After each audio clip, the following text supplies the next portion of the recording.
My name is Harper Mitchell, and I'm 29 years old. When my sister Madison's wedding invitation arrived with a handwritten note asking me to be her maid of honor, I actually cried. After years of strained conversations and growing apart, this felt like a chance to reconnect. I should have known it wouldn't be that simple. My sister always had strong opinions about my life choices, especially after I enlisted. The day before the rehearsal dinner, she cornered me in her bedroom. "You can't wear white to any of the events," Madison said, looking me up and down. "You're not pure." I nodded silently, then everything changed. Before I continue this story, drop a comment letting me know where you're watching from and hit subscribe if you want more stories about standing your ground when it matters most. Madison and I grew up in Fairfield, Connecticut, in a colonial house with perfect shutters and a white picket fence that my father repainted every spring. From the outside, we had the picture-perfect American family, but inside those walls, the Mitchell sisters couldn't have been more different. Madison was born 3 years before me, and from day one, she was the golden child. While I was a colicky baby who kept my parents up at night, Madison had apparently slept through the night at 2 weeks old, a story my mother never tired of telling at family gatherings. As we grew up, the differences only became more pronounced. By age 7, Madison was winning beauty pageants with her natural blonde curls and dimpled smile. She brought home straight A's, played violin in the youth orchestra, and always remembered to say, "please" and "thank you" without being prompted. My mother dressed her in frilly dresses and patent leather shoes, and Madison loved every minute of it. Then there was me. I had my father's unruly dark hair and stubborn personality. I climbed trees in my Sunday dresses, asked too many questions in church, and preferred catching frogs to playing with dolls. My report cards always had notes like "Harper is bright but needs to apply herself," or "Harper challenges authority too often." "Why can't you be more like your sister?" became the soundtrack of my childhood. Every time Madison received another award or compliment, I'd see my mother's eyes shift to me with that familiar look of disappointment. When Madison was 16 and I was 13, she was crowned Miss Teen Fairfield. I remember sitting in the audience between my beaming parents, clapping until my hands hurt as Madison glided across the stage in a sparkly blue gown, answering questions about world peace and community service with practiced perfection. That night, after everyone had gone to bed, I found Madison's tiara on her dresser. I placed it on my head and studied my reflection, trying to imagine myself in her shoes. Madison caught me and could have been angry, but instead, she stood behind me and adjusted the tiara. "You could do pageants too, you know," she said, meeting my eyes in the mirror. I shook my head. "Not my thing." "Because you're afraid you wouldn't win?" "Because I don't want to be judged on how I look or how well I can pretend to care about whatever cause is trending." Madison's smile faded. "That's not fair, Harper. I do care about my platform." "I know," I said, removing the tiara. "We're just different." And we were. Throughout high school, Madison dated the captain of the debate team, maintained her 4.0 GPA, and was accepted early decision to Princeton. I got decent grades without trying too hard, spent weekends hiking alone in the woods, and dated a guy in a band that my parents hated. Madison followed the life plan our parents had outlined since birth. I questioned everything. The real breaking point came during my senior year of high school. While my classmates stressed over college applications, I was meeting with a military recruiter. I kept it secret until the papers were signed.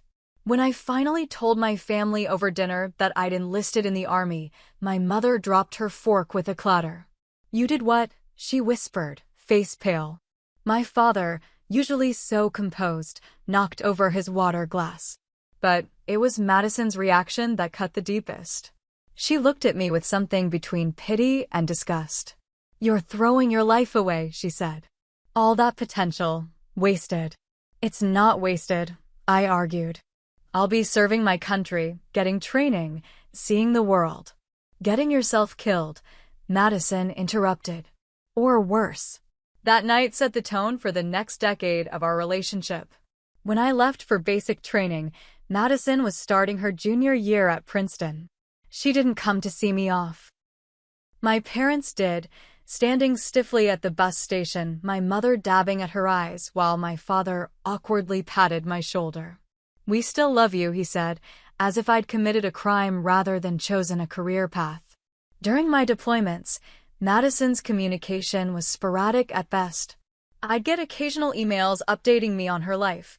Graduate school at Columbia, meeting Ryan, the perfect match from a family with connections and old money, her job at a prestigious marketing firm. She never asked about my experiences. It was as if acknowledging my military service would somehow make it more real, more dangerous, more disappointing.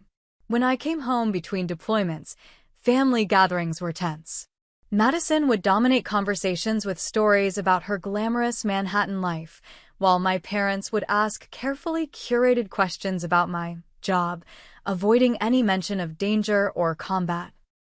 So when Madison's wedding invitation arrived with that handwritten note asking me to be her maid of honor, I was genuinely surprised. I called her immediately. "Are you sure?"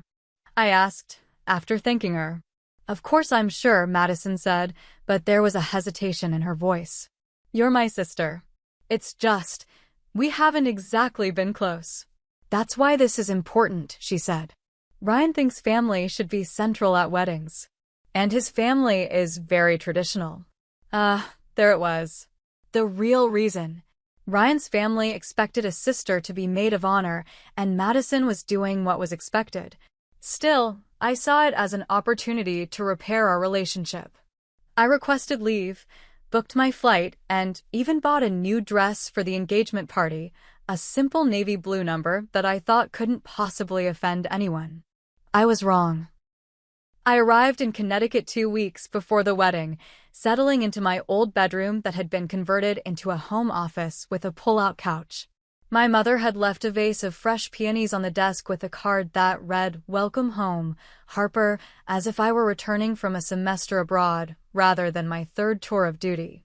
That first evening, Madison and Ryan hosted a dinner with his parents at the Westport Club, a place so exclusive that the building didn't even have a sign. Ryan's father, Howard, was a federal judge, and his mother, Eleanor, came from old money with a family name on buildings across New England. They greeted me with polite smiles that didn't reach their eyes, their gazes lingering a beat too long on my military short hair. "So you're in the service," Eleanor said, making it sound like I worked as a gas station attendant. "Army," I clarified. 8 years now." "How interesting," she replied, before turning to ask Madison about the floral arrangements. Ryan was pleasant enough, though in his tailored suit, and with his carefully cultivated corporate vocabulary, he seemed more like a character from a movie about Wall Street than a real person. Madison glowed beside him, laughing at all his jokes and touching his arm whenever she spoke. She seemed happy, and despite everything, that mattered to me.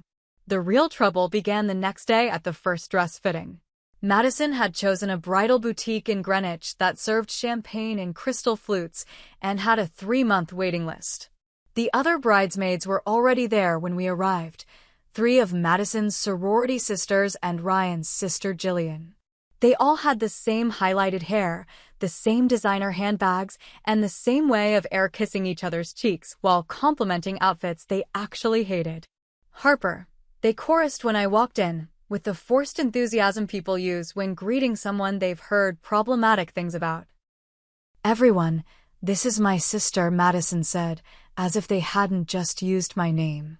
"Thank you for your service," said one of the sorority sisters, Amber or Ashley. I couldn't keep them straight. "We're so glad you could get leave for this," added another. "Madison was worried you might be, deployed." I smiled tightly. Wouldn't miss it. The bridesmaid dresses Madison had chosen were blush pink with off-shoulder necklines and chiffon overlays. When I emerged from the dressing room, Madison frowned immediately. "We need to do something about those," she said, pointing to the visible scars on my right shoulder, souvenirs from an IED that had caught our convoy. "I can wear a shawl," I offered, trying to be accommodating. "And your posture," Madison continued, as if I hadn't spoken. You stand like a soldier. Try to look softer. And we'll need extensions for your hair. For the next hour, I stood still as the boutique staff pinned and tucked the dress, while Madison directed them to hide my flaws. The other bridesmaids watched with a mixture of embarrassment and fascination, sipping their champagne and occasionally offering unhelpful suggestions. Maybe long gloves, proposed Jillian. In June, I replied, forcing a laugh to hide my growing irritation. As the days progressed, I found myself constantly biting my tongue. I attended bridal luncheons where the conversation revolved around designer labels I'd never heard of. I sat through planning meetings where Madison agonized over the difference between blush and bashful for the table linens. I nodded politely as Eleanor explained why the ceremony absolutely couldn't include any modern elements because tradition was sacred. Through it all, I made compromises. I agreed to hair extensions. I practiced softer posture in front of my bedroom mirror. I kept my opinions to myself when Madison rejected the cake flavor I suggested because it wasn't sophisticated enough. I was determined to be the supportive sister no matter what. Then came the rehearsal dinner planning. I was helping my mother address place cards when Madison stormed into the dining room, clutching her phone. Did you tell Claire you're wearing a cream dress to the rehearsal dinner? She demanded. Claire was one of the bridesmaids, the one with the unnaturally white teeth who kept touching my arm when talking to me. It's not cream, it's ecru, I said. And it's the only nice dress I brought besides the one for the wedding. You can't wear anything close to white, Madison said. Not to the rehearsal, not to the brunch, not to any event. I put down my pen. Why not? I'm not going to upstage you in a simple dress at the rehearsal dinner. Because, Madison said, lowering her voice even though only our mother was present, you're not pure. The room went silent. Our mother suddenly became very interested in the place cards. Excuse me. I finally managed. You know what I mean, Madison continued, her cheeks flushed. White is for purity. 4. Traditional values. It wouldn't be appropriate. The implication hung in the air. According to Madison, my military service, my life choices, had somehow tainted me, made me unworthy of the color white. Later that evening, I overheard Madison and our mother talking in the kitchen. I just don't want her to embarrass us, Madison was saying. Ryan's family is very proper and Harper is so different. She's trying, Madison, our mother replied, though her defense lacked conviction. Trying isn't enough. This wedding is the most important day of my life, and everything needs to be perfect. I slipped away before they could see me, retreating to my room with a heaviness in my chest that felt like homesickness, except I was already home. That night, I lay awake wondering why I had agreed to be in this wedding at all, when it was clear that the real me wasn't welcome. After the white dress confrontation, I escaped to the local Marriott where I'd booked a room as a backup. I needed space away from my family's house, away from the constant feeling of being wrong somehow. In the anonymous quiet of the hotel room, I opened my suitcase and pulled out the garment bag I'd brought as a last resort, my Army service uniform, perfectly pressed and prepared. As I ran my fingers over the dark blue fabric, I was transported back to the day I first put it on. Basic training at Fort Jackson, South Carolina. The muggy heat that made everything stick to your skin. The drill sergeants who seemed to exist solely to point out your failings. The obstacle courses that left your muscles screaming. The friendships forged through shared suffering. I hadn't wanted the military to define me, but somewhere along the way, it had become the most honest part of who I was. My first week at basic, I'd nearly quit. The constant yelling, the physical demands, the lack of privacy. It was overwhelming. I remember calling home, hoping for encouragement. It's not too late to come back, my mother had said. Your father knows someone at Fairfield Community College. You could still enroll for fall semester. Madison had gotten on the line next. Everyone makes mistakes, Harper. There's no shame in admitting this isn't for you. But it wasn't a mistake. I hung up, dried my tears, and the next morning I ran faster, shot straighter, and stood taller than I had before. Not to prove them wrong, but to prove myself right. By graduation, I stood at attention in my first uniform, my chin held high as my drill sergeant pinned the insignia to my chest. My parents attended the ceremony, looking uncomfortable and out of place among the other proud families. Madison couldn't make it. She had a summer internship interview she couldn't reschedule. 6 months later, I was deployed to Afghanistan for the first time. Nothing in training could have fully prepared me for the reality of Kandahar province. The relentless sun. The dust that worked its way into everything. The weight of body armor in 110-degree heat. The constant vigilance that became as natural as breathing. I was assigned to a transportation unit, responsible for moving supplies through dangerous territories. We called our convoy the Dust Devils, 5 vehicles carrying everything from ammunition to medical supplies to mail from home. I drove the second truck, with Staff Sergeant Ramirez in command and Specialist Diaz handling communications. For months into deployment, on a routine supply run to a forward operating base, we hit the IED.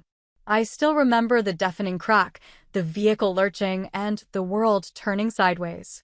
Through the ringing in my ears, I heard Diaz screaming. Smoke filled the cab. Something warm and wet ran down my face, blood from a gash on my forehead. Training kicked in. I pulled Diaz, who had shrapnel in his leg, from the vehicle. Ramirez was unconscious, bleeding heavily from his shoulder.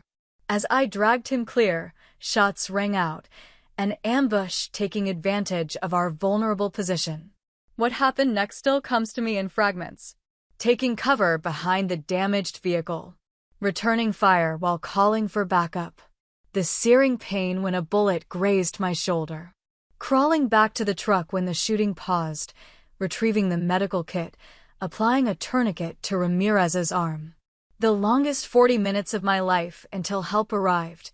I spent 2 weeks in a military hospital recovering from my injuries. Ramirez lost his arm but survived. Diaz recovered fully. 2 months later, still sporting bandages, I stood at attention as a colonel pinned medals to my uniform, the Purple Heart for my wounds, and the Bronze Star with the device for valor under fire. Specialist Mitchell displayed exceptional courage and selflessness, the citation read. Her actions saved the lives of 2 fellow soldiers while disregarding her own safety. In that moment, I felt a clarity I'd never experienced before. This was purpose. This was belonging.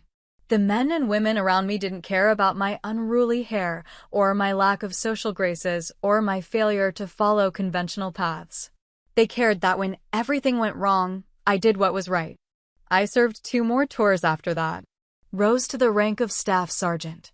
Led my own transportation team. Mentored new soldiers. Built a life and identity that had nothing to do with being the disappointing Mitchell daughter and everything to do with being someone others could depend on when it mattered most. During those years, my uniform became more than fabric and buttons. It was a declaration of who I was and what I stood for. Courage. Integrity. Service. Looking at it now, laid out on the hotel bed, I realized something I should have known all along. I wasn't going to find acceptance by hiding who I'd become. And I was tired of trying. I checked the time. Still 3 hours before I needed to be at the church for pre-wedding preparations. I carefully hung up my uniform, took a long shower, and made a decision. I would show up as promised and do my duty as a bridesmaid. I would keep the peace through the ceremony. But I would no longer apologize for who I was or what I'd done with my life. Madison's words echoed in my mind. You're not pure. Maybe not, by her definition. But I had found something better than purity. I had found purpose. And tomorrow, one way or another, my family would finally have to see me for who I really was. The morning of Madison's wedding dawned clear and perfect, as if the weather itself was conforming to her exacting standards. I arrived at the country club at the required 7 a.m. sharp, garment bag containing my bridesmaid dress in one hand and a much heavier bag in the other. The bridal party had a dedicated suite where hair and makeup professionals were already setting up their stations. "Harper," Madison exclaimed when I entered, rushing over to hug me. Her eyes were bright with excitement, her face glowing with that pre-wedding radiance. For a moment, she was just my sister again, the girl who had taught me to ride a bike and braid my hair. "I was worried you might not come after, you know." "I said I would be here," I replied simply. The next few hours passed in a flurry of activity. I sat obediently as a stylist attached extensions to my short hair, transforming it into a cascade of loose curls that felt foreign against my neck. I closed my eyes as a makeup artist applied more products to my face than I'd used in the past year combined. I smiled politely as the other bridesmaids chatted about their dates for the wedding, their latest juice cleanses, and the drama at Jillian's spin class. So Harper, one of them, Caitlin, I'd finally learned, asked during a mimosa break, "Are you seeing anyone special?" "Not currently," I answered, taking a sip of orange juice. I'd declined the champagne, knowing I needed my wits about me today. "That's such a waste," Amber chimed in. "I bet there are tons of hot guys in the army." "There are great people," I corrected gently. "But relationships are complicated when you're deployed half the time." "I could never do what you do," Caitlin said, examining her freshly manicured nails. "Being away from civilization for so long? No Sephora, no SoulCycle, no proper coffee? It sounds like torture." I bit back the response that rose to my lips, that there were worse forms of torture than going without boutique fitness classes, and I'd seen some of them firsthand. Instead, I smiled tightly and excused myself to check my phone. As the morning progressed, Madison grew increasingly anxious, micromanaging every detail from the exact placement of hair accessories to the shade of lip gloss each bridesmaid would wear. "Harper, stand up straighter but also softer," she instructed as the photographer arrived for pre-ceremony shots. "And turn slightly to the right. That angle hides your, you know." She gestured vaguely toward my shoulder, where the scar tissue was concealed beneath makeup and fabric, but still somehow offensive to her aesthetic. I adjusted as instructed, breathing deeply through the familiar feeling of being found wanting. Just a few more hours, I told myself. Do this for Madison. Do this for peace in the family. Then came the moment that changed everything. We were lining up for the final photos before heading to the church. Madison was resplendent in her gown, a custom creation with hand-beaded lace and a cathedral train. The bridesmaids fluttered around her like butterflies in our blush pink dresses. "Wait," Madison said suddenly, her eyes fixed on my right shoulder. Despite the makeup artist's best efforts, one of my scars was becoming visible as the concealer wore off. "We need to touch that up. We can't have that showing in the church photos." Something inside me shifted, like tectonic plates that had been under pressure for years, finally slipping. "The makeup is irritating my skin," I said quietly. "Well, we need to fix it," Madison insisted, gesturing for the makeup artist. "Maybe a different product?" Or, Jillian suggested, she could just wear a wrap? "Eleanor has a beautiful pashmina that would match perfectly." They continued discussing solutions to the problem of my body as if I weren't standing right there. As if the evidence of what I'd survived was a flaw to be hidden rather than a testament to what I'd endured. "I need a minute," I said, picking up my second garment bag from where I'd stashed it in the corner of the suite. "I'll be right back." I walked to the bathroom, locked the door behind me, and leaned against it, breathing deeply the way I'd been taught to do before missions. In, 4 counts. Hold, 4 counts. Out, 4 counts. Repeat until the noise in your head quiets. Then I unzipped the garment bag and removed my Army service uniform, the dark blue jacket with my rank insignia and ribbons, the lighter blue trousers with the gold stripe down the side, the white shirt, the black tie, the polished shoes. I'd earned every element of this uniform, every ribbon, every badge, every scar that came with them. I changed slowly, methodically, the familiar routine grounding me. I secured my hair in a neat bun at the nape of my neck, removing the extensions with perhaps more force than necessary. I wiped off the excessive makeup, leaving just enough to look presentable but not painted. I straightened the ribbons and medals on my chest, the tangible symbols of service, sacrifice, and courage. In the mirror, Staff Sergeant Harper Mitchell looked back at me, confident, accomplished, and unashamed. This was who I really was. Not the dressed-up doll Madison wanted in her perfect wedding photos, but a soldier who had faced death and saved lives. "You're not pure," Madison had said. Maybe not, but I was real. And for the first time in years, I felt clean. I gathered the bridesmaid dress and remaining accessories, folded them neatly, and placed them in the now-empty garment bag. Then I squared my shoulders, lifted my chin, and opened the bathroom door. The bridal suite fell silent as I stepped out. 5 pairs of eyes widened in perfect synchronization.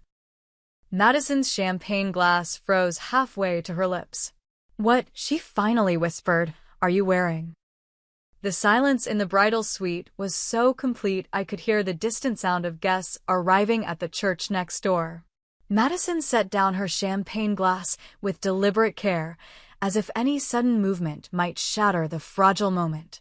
"Harper," she said, her voice dangerously calm, "this is not the time for one of your rebellions. Go change back into your dress. Now."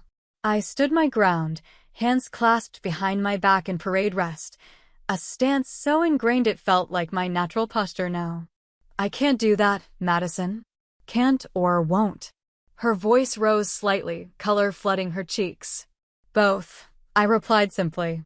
The makeup was irritating my scars, and frankly, I'm tired of pretending to be someone I'm not to make everyone else comfortable. The other bridesmaids exchanged uncomfortable glances, suddenly very interested in their manicures or the contents of their clutch purses. Only Jillian moved, stepping forward to place a protective hand on Madison's arm. "It's her wedding day," Jillian hissed. "How could you be so selfish?" Before I could respond, the door to the suite opened and our mother walked in, elegant in her silver mother-of-the-bride dress. She stopped short when she saw me, her hand flying to her throat. "Harper? What's going on?" "Your daughter has decided to ruin my wedding," Madison said, tears now streaming down her face. "Look at her." Our mother looked at me, really looked at me, perhaps for the first time in years.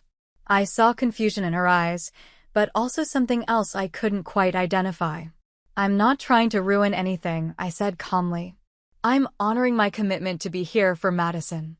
I'm just doing it as myself, not as a costume version of me." "That uniform," our mother began, "is who I am," I finished for her. "I've earned every ribbon, every medal, and every scar. I won't hide them anymore." The door opened again, and this time our father entered, stopping short at the tableau before him. His eyes widened when they landed on me, and to my surprise, his posture straightened almost reflexively. "Dad," Madison appealed immediately, "tell Harper she has to change. She can't be in the wedding like that." Our father looked torn, his eyes moving from Madison's tear-streaked face to my uniform and back again. Then he did something I hadn't expected. He walked over to me, examined the ribbons on my chest, and gently touched the bronze star. "This is for valor," he said softly, almost to himself. Then he looked up at me with an expression I'd never seen before, respect. "I never knew." "There's a lot you don't know," I replied quietly. "Thomas," my mother exclaimed, "this isn't the time for that. Madison is right. Harper can't be in the wedding party dressed like this. What will people think?" "They'll think my daughter served her country with honor," my father said, his voice stronger now. "And they'd be right." Madison made a sound somewhere between a sob and a scream of frustration. "This is my day. My wedding. Everything is supposed to be perfect." Just then, there was another knock, and the wedding planner poked her head in. 20 minutes until ceremony, everyone. We need to." She trailed off, taking in the scene. "Is everything okay?" "No," Madison said firmly, wiping her tears and visibly pulling herself together. She turned to me, her expression hardening. "Harper, I'm only going to say this once. Either change back into the bridesmaid dress or you're out of the wedding party. It's your choice." I had known this ultimatum was coming from the moment I put on my uniform, yet hearing it spoken aloud still felt like a physical blow. I looked at my sister, beautiful, perfect Madison, who had spent her life doing what was expected of her and expected nothing less from everyone else. "I love you, Madison," I said softly, "and I want to be part of your day. But I won't pretend to be someone I'm not anymore. Not even for you." "Then you're not my maid of honor." Her voice was ice. "You can sit with Aunt Judith and Uncle Pete in the back." The wedding planner looked like she wanted to melt into the floor. "Should I rearrange the processional?" "Yes," Madison snapped. "Jillian will be maid of honor now. Caitlin, you'll take her place, and we'll just have 4 bridesmaids instead of 5. It's fine. Everything is fine." Nothing was fine, but there was no changing course now. I nodded once, accepting her decision. "I'll see you at the ceremony then," I said, gathering my things. As I reached the door, I turned back. "I really do want you to have a beautiful day, Madison. I hope someday you'll understand." I didn't wait for a response, slipping out and making my way to the church. The ushers did a double take when they saw me but recovered quickly. "Family of the bride?" one asked. "Sister of the bride," I confirmed. His eyes widened slightly, but he nodded. "This way, ma'am." He led me not to the back as Madison had decreed, but to a middle pew where distant relatives were already seated. My cousin Leah, 10 years younger than me and going through her own rebellious phase, judging by her purple-streaked hair, lit up when she saw me. "Harper, you look amazing," she whispered as I sat beside her. "Are those real medals?" "They are," I replied, touched by her genuine interest. "That's so cool," she said. "I've been thinking about enlisting after graduation. Mom and Dad are freaking out, but I don't know. I want to do something that matters, you know." Before I could respond, the music changed, signaling the start of the ceremony. We all rose as the processional began, Ryan and his groomsmen entering from the side, followed by the now 4 bridesmaids in their blush pink dresses.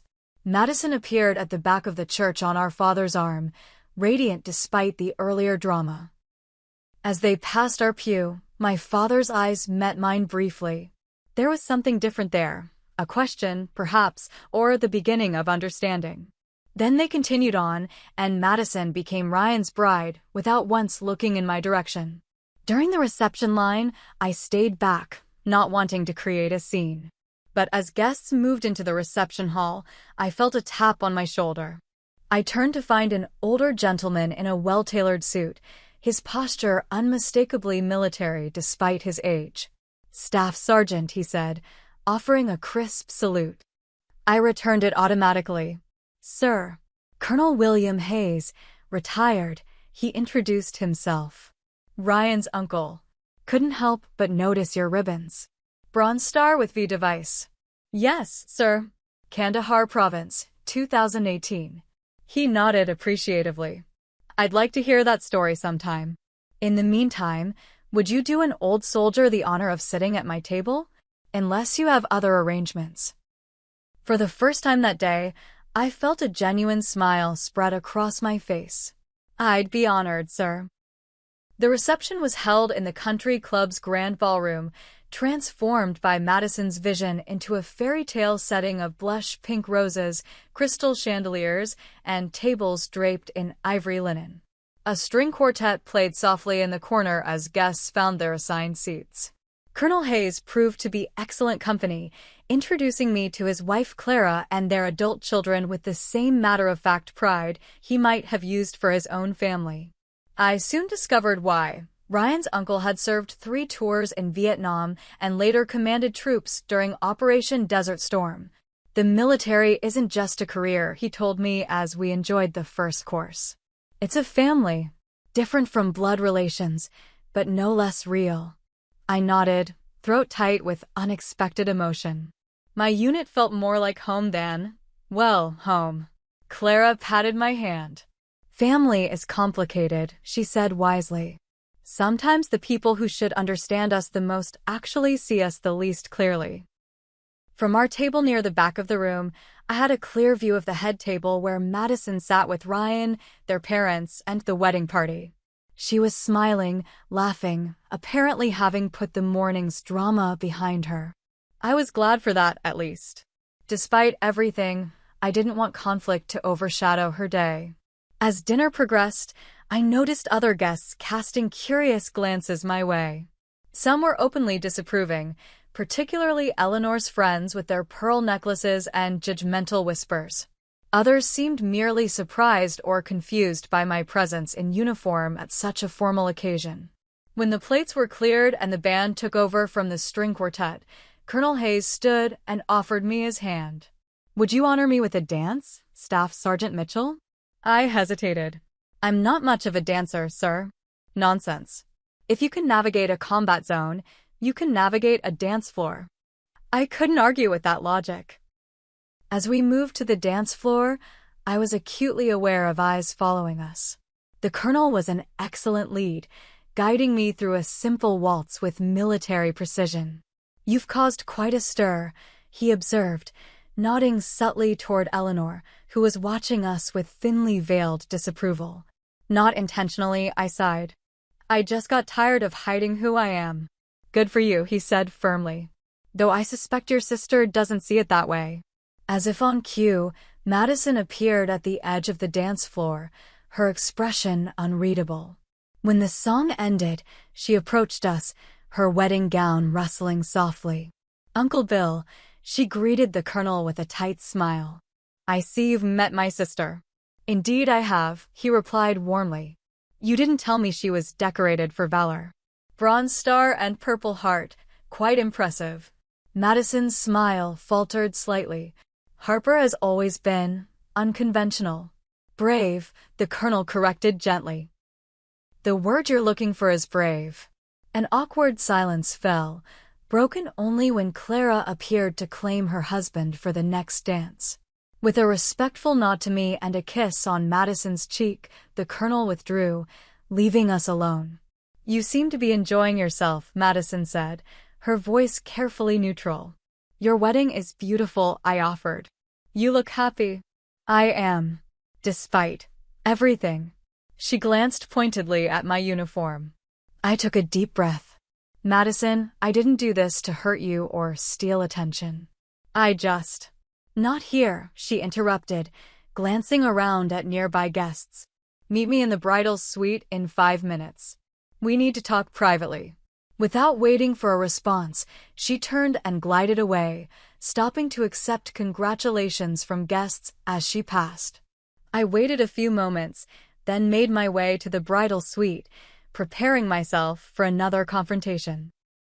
The suite was quiet after the noise of the reception, the afternoon light casting long shadows across the scattered evidence of the morning's preparations. Madison entered shortly after me, carefully closing the door.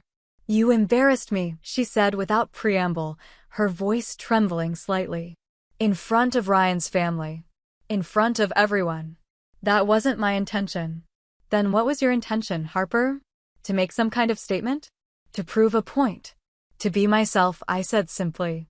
"For once, to be present as who I really am, not who everyone wants me to be." Madison laughed bitterly. "And who decided showing up in uniform was appropriate for a formal wedding?"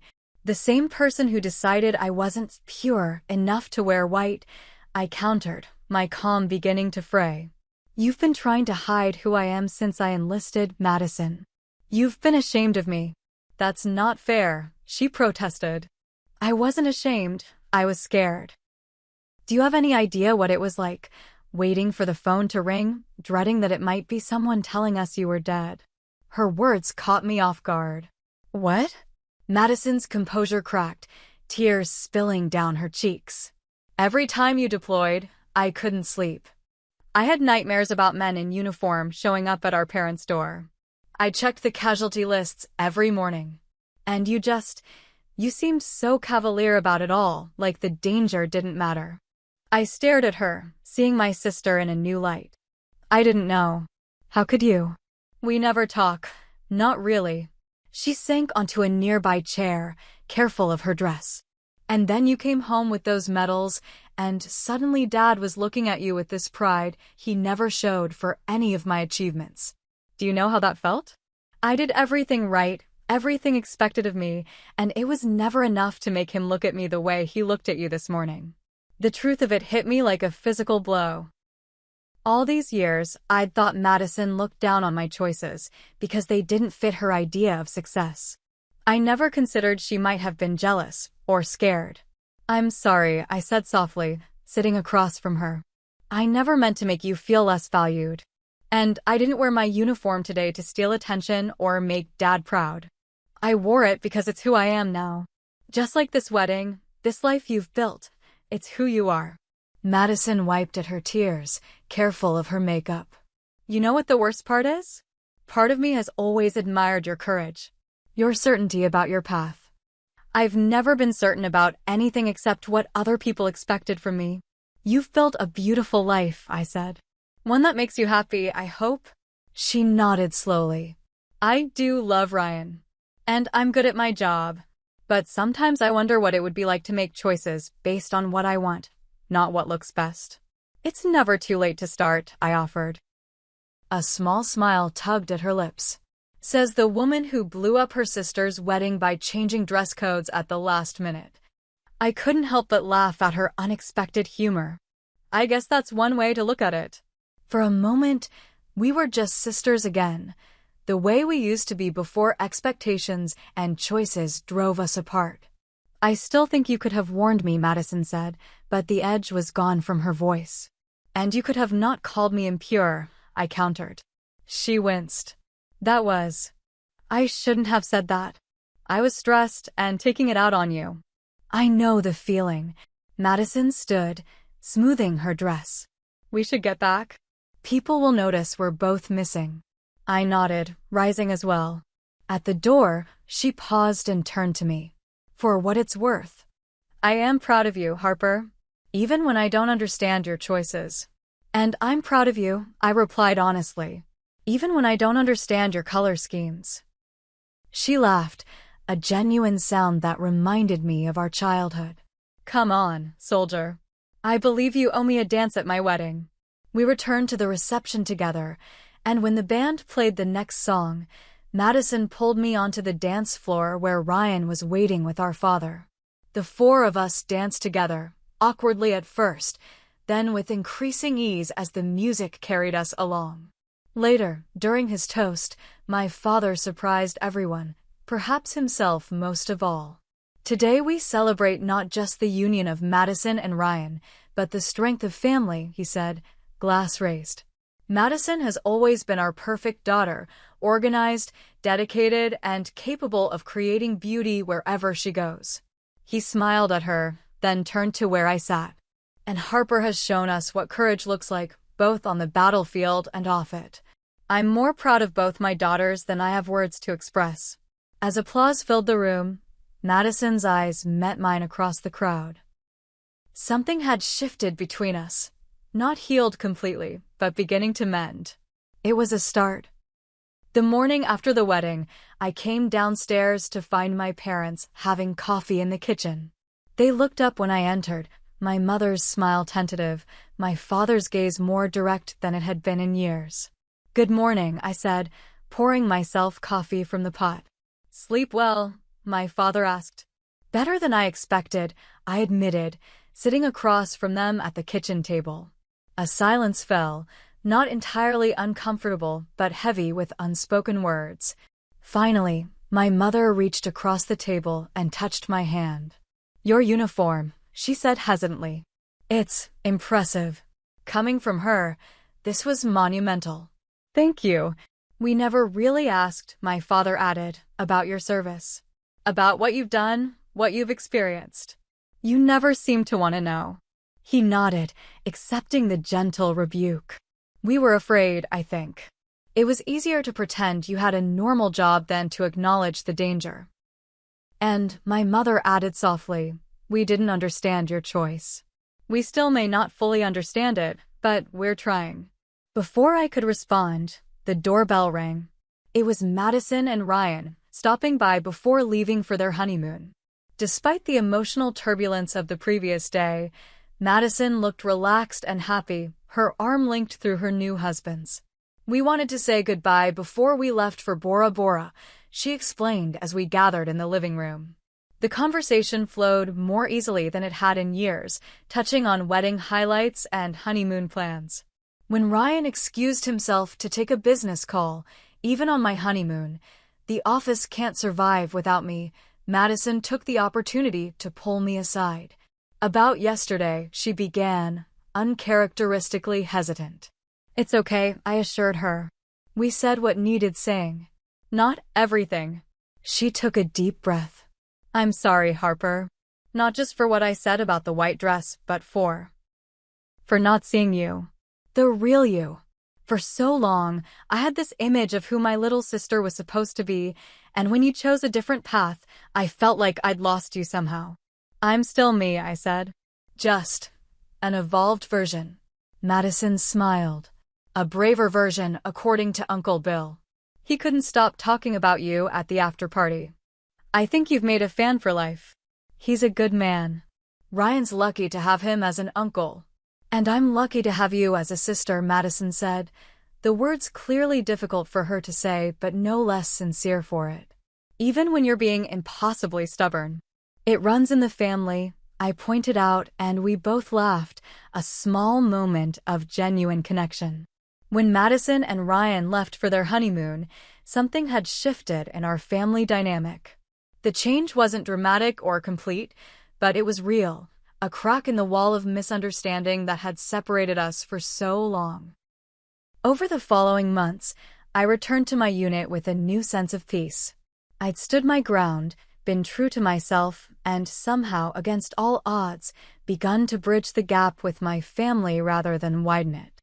My mother started sending care packages with actual things I needed instead of the feminine products and fashion magazines she'd sent before. My father began asking real questions about my work, listening to the answers without flinching when they weren't pretty. Small steps, but meaningful ones. 6 months after the wedding, Madison came to visit me at Fort Bragg. It was her first time on a military base, and she looked comically out of place in her designer sundress and wedge heels. "This isn't what I expected," she admitted as I showed her around. "It's so normal." "What did you expect? Barbed wire and drill sergeants yelling at everyone?" "Kind of, yes," she laughed. "Movies have a lot to answer for." I introduced her to my friends, showed her where I worked, let her see the life I'd built. She asked questions I never thought she'd ask, listened to stories I never thought she'd want to hear. At dinner in my small off-base apartment, she helped me prepare a meal for some of my colleagues, fellow veterans who had served with me in Afghanistan. "I get it now," she said later as we washed dishes side by side. "Why you chose this. It's not just a job for you. These people are your family too. Different from blood relations, but no less real," I quoted Colonel Hayes. "I'm glad you found your place," Madison said sincerely. "Even if it's not the place any of us expected." That Christmas, for the first time in years, I brought a friend home for the holidays, Rachel, a fellow soldier who had no family to go home to. My parents welcomed her warmly, my father especially eager to hear her stories. Madison and Ryan joined us, bringing the news that they were expecting their first child. "We want you to be the godmother," Madison told me on Christmas Eve, after everyone else had gone to bed. "You're the strongest person I know, and I want my child to have that example in their life." I was speechless, overwhelmed by what this meant, not just the role itself, but the trust and respect it represented. On one condition, I finally managed. No making the kid wear pink if they hate it. Madison laughed. "Deal." The following spring, I was asked to speak at my old high school's career day. Standing before a group of teenagers, some of whom reminded me painfully of myself at that age, uncertain, searching, longing for purpose, I shared the most important lesson I'd learned. Your worth isn't determined by how well you fit into someone else's expectations, I told them. It's defined by your courage to live authentically, even when that's difficult. Especially when that's difficult. After my talk, a young woman approached me, eyes bright with questions. "I've been thinking about enlisting," she said, "but my parents are freaking out. They want me to go to college instead." "College is a great path," I acknowledged. "But it's not the only path. What do you want?" "To serve," she said simply. "To be part of something bigger than myself." I recognized myself in her words, in her determined expression. "It won't be easy," I warned her. "Not the service itself, and sometimes not the reactions from people who don't understand your choice."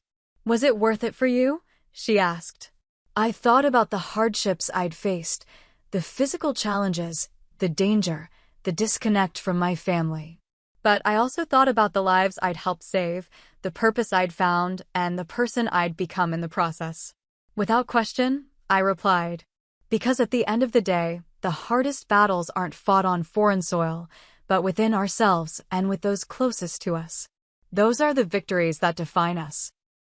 As I finished my talk that day, looking out at the young faces before me, I thought about how far I'd come from that confused teenager who had signed enlistment papers partly out of conviction and partly out of rebellion.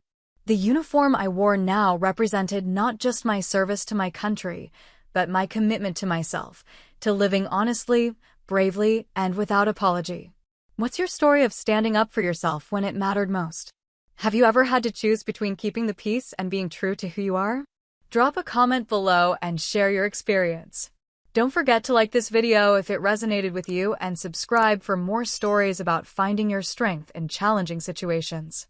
Thank you for listening to my journey, and remember, your worth is never determined by others' expectations, but by your courage to live authentically.